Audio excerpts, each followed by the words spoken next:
So I'd say the core elements in staffing, it really sets up well to kind of treat the organization is not only a single team, but also individual teams underneath that, singular team. And so in our case, we have branches. And so each branch makes up its own team. And then that team has performance-based goals that are judged against the other branches. And so it creates a really fun dynamic internally. It allows us to compete with each other, but also be pursuing the same goal. And it provides a little bit of motivation beyond just, I'm going to come to work, I'm going to get a paycheck, and I'm going to go home at 5 o'clock.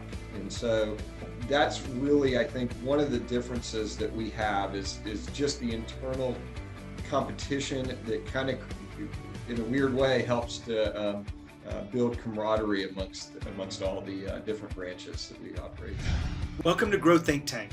This is the one and only place where you will get insight from the founders and the CEOs of the fastest growing privately held companies. I am the host. My name is Gene Hammett. I help leaders and their teams navigate the defining moments of their growth. Are you ready to grow?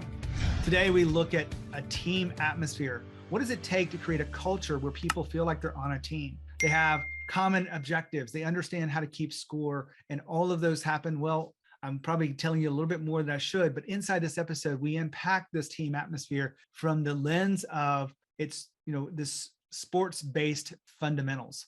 Our special guest today is the CEO of TeamWRX. They were really impressive growth on the Inc. 5000 this year. 716, over 800% growth in 3 years. That is impressive by all factors. But what we really dive into with Justin Rainier is, what is a team atmosphere and why is it so important as a company's growing? And how do you as a leader keep that going in the right direction? How do we course correct? How do we make sure that we are using all of the things available to us to keep people bought in and aligned to what we're doing? Well, they use this sports-based fundamentals, and we unpack that in the interview today. So stay tuned for the team atmosphere with Justin. Before we jump into it, let me just remind you that if you are looking to take your team to that next level, if you feel like they need to hold people more accountable, you want to create more of a sense of ownership or a buy-in for those team players, then you want to make sure that they have the right training. I want to share with you the 3 skills that are necessary for managers to become leaders. And when you have these skills, you will actually find more alignment. You will find people are actually more confident, more effective at getting the work done. And that's really the goal. All you have to do is go to genehammett.com/training, absolutely free. It's only 4 minutes, but I'm giving you the 3 skills so that you can actually use those inside your own development of those people. And we've done this research across hundreds and hundreds of companies. So you'll want to take those 3 skills very seriously. And we'll also share with you, a little bit more about how we serve. If you want support in developing those managers, developing those internal people that need to move to that next level, make sure that they're more confident, more effective leaders, just go to genehammett.com/training. Now, here's the interview with Justin. Justin, how are you? I'm great. How you doing, Gene? Fantastic. Going to have a great conversation about a team atmosphere and the culture of your company that's allowed such fast growth. Tell us a little bit about your company, TeamWRX. Yeah, so TeamWRX, we are a staffing provider in the light industrial and hospitality spaces. We use team fundamentals, sports-based fundamentals to kind of help drive our culture at our business. And we've been in business since 2017 and, going on 5 years and having a blast. Well, what would we see different across your organization about this team-based fundamentals? Yeah, I think one of the things that gets lost in the staffing industry quite frequently is the lack of culture, because it's really hard to have an internal culture that you're asking people to join when you're having those individuals go to other employers. And so one of the things we identified very early on was that in order to really help people succeed, not only professionally and personally, you really got to get them to buy into a specific goal or specific direction, if you will. A lot of these individuals have never thought about it, their own personal direction. And so we try to give them direction through the team-based sports fundamentals that everyone's pretty accustomed to from growing up, in their childhood and playing sports. I noticed when I was doing some research on your company, when I go to the website for TeamWRX, I see the team page and I see a little bit of personal and the sports you like. You like golf, baseball, football. I saw some of the other people like disc golf and running. Yeah. That's what we're talking about. That's one little example of bringing in this sports-based fundamentals, right? Yeah, and one of the funny things that we get a lot of questions about is every internal employee. So that is everyone that works in our internal office to help place individuals. Everyone has their own number.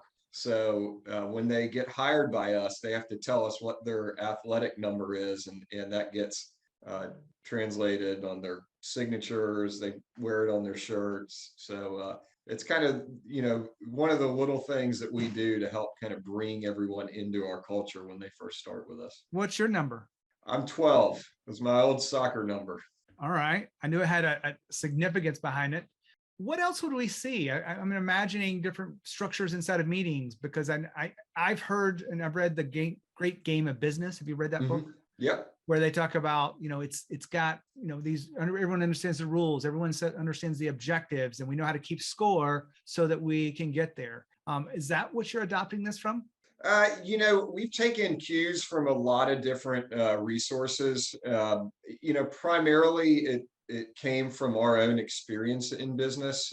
I myself have had a handful of businesses before founding this one. And one of the challenges that we always saw is when you're growing a new business, one thing that's really hard to lose sight of is the little wins. And, typically going through a day-to-day for any individual at a company that's growing fast, it can be a trudge and it can feel daunting at times. And so really one of the biggest things we do internally is try to celebrate every win we can.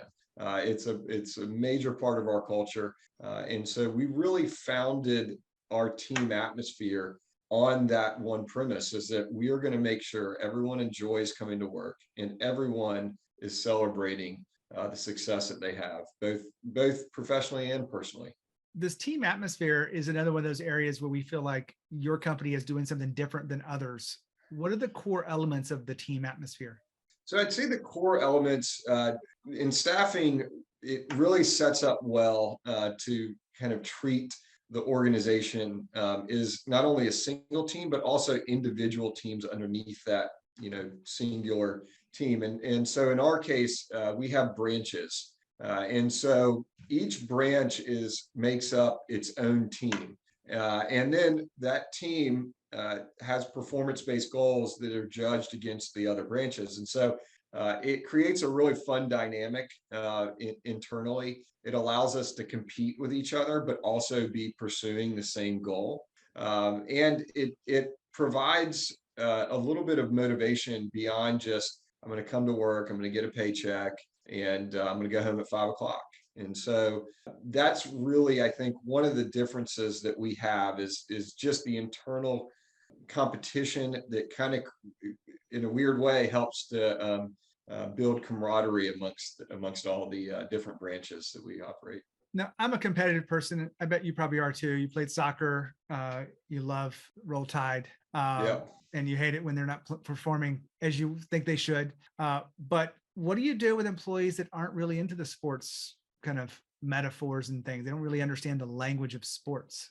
We came across that actually with one of our original hires, and we asked the individual to tell us, what his favorite sports were. And I think his favorite sport that he told us first was theater. And so, we kind of all chuckled and we said, well, that's great, because in a theater-based environment, you're working with a group of people towards a common goal. And so, even when we find when we bring on new team members that don't have a real understanding of competitive-based sports, we're really able to bring them in by relating it to other experiences they've had, because everyone has, at some point worked within a group towards a goal and a mission. And really, bringing them into the team-based side of that from a sports perspective is just really bringing them up to speed on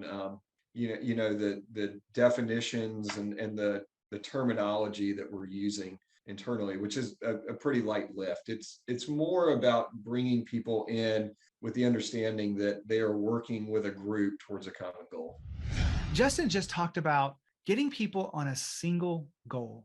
Now, here's a question for you. If you have a chance to sit down with each employee individually and you ask them, what's the goal of our organization? Do you believe that they should all have one answer? I tend to believe that they should be able to answer that because it's really a simple question. One goal. How do we get that everyone to understand what that one goal is? Well, we as communicators, we set a strong vision for what we're trying to do. Now that goal may change over time as you reach things, as you evolve, but you should be able to consistently share the message, whether it be through stories, whether it be through data, whether it be things that you measure, but people know that you're going after one specific thing. That creates team alignment. And that is something that I think you want more of. Back to Justin. When you think about how you're, evolving this team atmosphere, what are the things that you think you would wish were even better, right? Well, one thing that we always struggle with is how do we score and create this competitive environment fairly? And one of the challenges, and certainly on our roadmap, is to create a platform in which they can kind of monitor their performance comparative to the rest of the team throughout the branches. And so one of the things that we really want to do is we want to bring that kind of competitive nature into the realm of the contract staff that we're sending out to employers, and really allow them to be part of that competition, friendly competition, with the employers where they're working, which are our clients. And so, really part of our roadmap is to build out a technology platform that allows them to kind of monitor their performance based on KPIs that are pretty static across every industry and every job type. Is that by person you want to give them metrics, or by smaller teams or in the same roles? So kind of think of it as like a fantasy type sport platform, except everyone at the employer will contribute to the overall success of the week of that employer. And so what we would do is we would monitor personal KPIs that would all add up to a total team score. And then that is averaged out so that you can average it across employers that are of different size to us. And so, for example, we have some clients where we'll have 200 people in a given day at that one employer. We'll have some employers where we have 5. And so creating a level platform is really what we're working to try to create, so that there's fairness amongst that and we can give out award-based performance. Justin, I want to ask you some questions about you as the leader of this team-based atmosphere. Sure. You probably should ask some of my employees, but yeah, I'd love to hear. That would give us a really good insight. I do some 360-degree feedback that would tell us what's going on, but let me get it from your perspective. What is something that you made a mistake on inside of your team atmosphere that allowed you to correct yourself? Because, we don't win every game. We don't get every game perfect. Have you made mistakes that we could learn from? How long do we have, right? I think that is in the entrepreneur world, how you grow. Every mistake that you make is an opportunity for growth, and we certainly have made a few. And I can give you a specific example. We were working with one really large client, and we were working through locations during COVID so that we could perform interviews. And so we decided that we were going to try to do video-based interviews, and it just fell apart. And the reason it fell apart is because one of the biggest things that we run up against is accountability on behalf of the contract employees. Are they going to show up? Are they going to be reliable? And one good way to test that with our employees is to have them come to an in-person interview. Are they really buying in to the job that they're applying for? And so we decided to go to video interviews and shift away from in-person. And it was just a disaster. I mean, we saw our placement numbers drop like a rock, and we quickly had to stabilize. And at the end of the day, no one on our team wanted to do it, and I was the one that said we were going to do this to try to increase our candidate flow. And it was a terrible disaster. And fortunately, we caught it quick enough that we were able to right the ship. And innovation came out of that. We performed drive-through interviews, which came from an idea from one of our team members. So we would actually set up in a parking lot underneath tents, and we would have people come through and interview with us from their vehicles.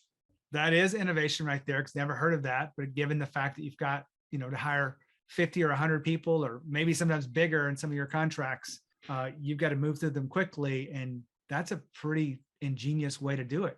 Yeah, it worked well. It was, I wish we could still do it because it was a lot of fun. I mean, the candidates loved it. Everyone was out of the office. So it was a fun few months when we did that. But now we're back to in office. So, well, looking at the things that we make mistakes, I mean, I think a lot of leader talks about, it is an opportunity to grow. How do you make sure that your employees understand that? Because I think that a lot of fast growth companies do a good job with this, but just tuning into how do you actually create a space for people to make decisions, empower them? And it might not be perfect, might not be the way you would do it. How do you lead through those opportunities? Yeah, I mean, that's a good question, because as a leader, especially when you're starting as from a founder-based position, it's really hard to let go. And I would say that's one of the biggest challenges is to be comfortable not making decisions, and or not only that, but be comfortable allowing others to make decisions that you disagree with. And one of the things that we really focus on at TeamWRX is we focus on performance more so than incorrect decisions. If we see that an employee that has made a decision that turned out to be an incorrect decision and it negatively impacted the business, we don't necessarily treat that as a negative event for the company. What we do is we look at, were they performing at the levels that we wanted them to perform at? Granted, they might have made a bad decision, and their performance that they put for that decision turned out to not be the end result or produce the end result we were desiring, but they were attempting, with all effort to basically get to a point where they had that decision was going to generate a positive outcome. And that's what we're really looking for. We don't really hark on making bad decisions, because then you get paralysis of decision making capacity from your team. And so that's one thing that we really try not to create internally. And so as long as the team member is performing at their highest capacity, we really reward them for that, and want them to understand that making a bad decision in itself is not a problem. It's how you correct that decision. Justin's been talking about empowering people. And so I thought I'd give you one of the simple frameworks I teach inside of our leadership development program, Leadership on Rep. We want to make sure people are empowered. Now, if we make decisions for them, that takes away their power. They feel disempowered, if you will. So here's a framework called the 3-3-1 Empowerment Framework that I've developed to help make things easier for my clients, for my team. And we use this all the time. And it really is a very simple, easy framework. It's 3 questions, 3 options, 1 decision, right? The 3 questions are simple. What is the real problem? You want to make sure you're aligned together on what the real problem is. The second question, what's causing that problem? What's the heart of it? And the third question is, what is the impact this is having across the organization? Could be internal, could be external. What is the impact? Once you guys agree to, you have the answers to that, then we were talking about the same thing. Then you want to make sure you ask them, what are the 3 options you think are available to you right now? Because you want them to think for themselves. You want to empower them to come up with options. And you want to guide them and coach them, not tell them what to do. You want to make sure they are coming up with these options. And then finally, once they've told you, then you want to come back and say, what's the 1 decision you would like to make? If it's your call. That is the 3-3-1 framework. Now, of course, there's more details around this. If they don't have the right decision and you feel like it's going to put the company in danger or risk, you can coach them through that process. You don't have to just let them run with it. But if they do, then say, why didn't you have the confidence to make that decision? Or just say, sounds like a great decision. Let me know how it turns out. The 3-3-1 empowerment framework, simple way to engage people to raise their level of empowerment. And you can teach others across the organization with it. Take this, use it. Let me know how it works. Back to Justin. So your company continues to grow. I know you've got a business model that has some internal employees. You've got hundreds of contract staffers because it's a core part of the business. Mm-hmm. How do you make sure you continue to evolve as a leader and creating this team atmosphere? I'd say one of the biggest successes we have had was the hiring the initial team that now makes up our executive team at TeamWRX. I will say they are much more adept at really kind of carrying our culture forward than I am personally. Just because of the job titles they're tasked with, our COO, our vice president of operations, our head of business development. They really carry the torch. And I would say that's been one of the biggest reasons for our success is just the team that we have in place is fully bought into the mission. So I don't find myself having to carry that torch and drag everyone along into the culture. It is really ingrained at every level of employment that we have internally. And so my biggest focus is really just kind of course correcting when I see us making a veer off the path, or if I see decisions getting made that aren't taking our core culture into consideration. Justin, incredible time for you to share what's going on with your business, the team atmosphere. I really appreciate you being here and sharing all this wisdom. Thank you, Gene. I really appreciate the time and I've enjoyed it. Wow, what a great interview. I really appreciate him sharing some of the details about a team-based culture and really the team-based fundamentals and how they use that throughout the organization.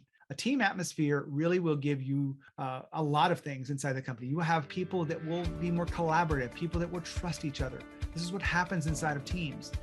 We don't want silos being built. We don't want people that have distrust or out of alignment. We want to make sure that you have the right team atmosphere. That's what today has been about. I appreciate you leaning in and expanding as a leader. If there's anything I can help you with, make sure you reach out.